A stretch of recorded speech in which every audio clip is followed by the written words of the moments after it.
গত বছর ওজন কমিয়ে সবাইকে তাক লাগিয়ে দেন জাতীয় চলচ্চিত্র পুরস্কারপ্রাপ্ত অভিনেত্রী রুনা খান। তবে অভিনয়ের বাইরে সামাজিক যোগাযোগ মাধ্যমে বিভিন্ন ফটোশুটে মাঝে মধ্যে চমকে দেন তিনি। সামাজিক যোগাযোগ মাধ্যমে হাজির হন নতুন নতুন রূপে, কখনো ওজন কমানো, আবার কখনো খোলামেলা পোশাকে ধরা দেন 40 বছর বয়সী এই অভিনেত্রী।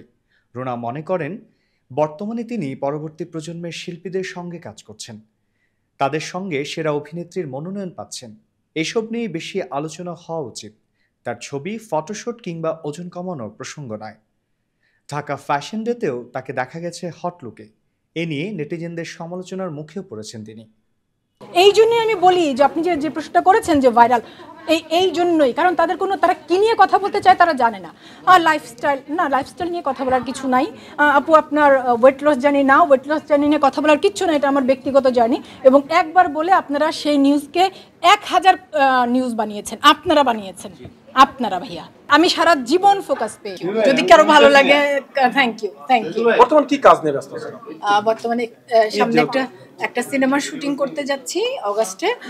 শুটিংটা শেষ করি, তারপরে বিস্তারিত। আমার শাড়ি, আমার লুক, আমার মেকআপ কি হবে, এটা পুরোটা ওদের সিদ্ধান্ত, ওদের চিন্তা। আমি আসলে একটা ক্যানভাস মাত্র। ওরা ওদের ক্যানভাসটাও সুন্দর হতে হয়, সবকিছু মিলাই আসলে একটা টিমের কাজ। মানে হ্যাঁ, তবে ক্যানভাস তো সাদা থাকে, তো ক্যানভাসকে সুন্দর করে তুলতে পারে সেই শিল্পী, যে শিল্পীর দক্ষতা যত বেশি। আমার আজকের টিম দক্ষ টিম।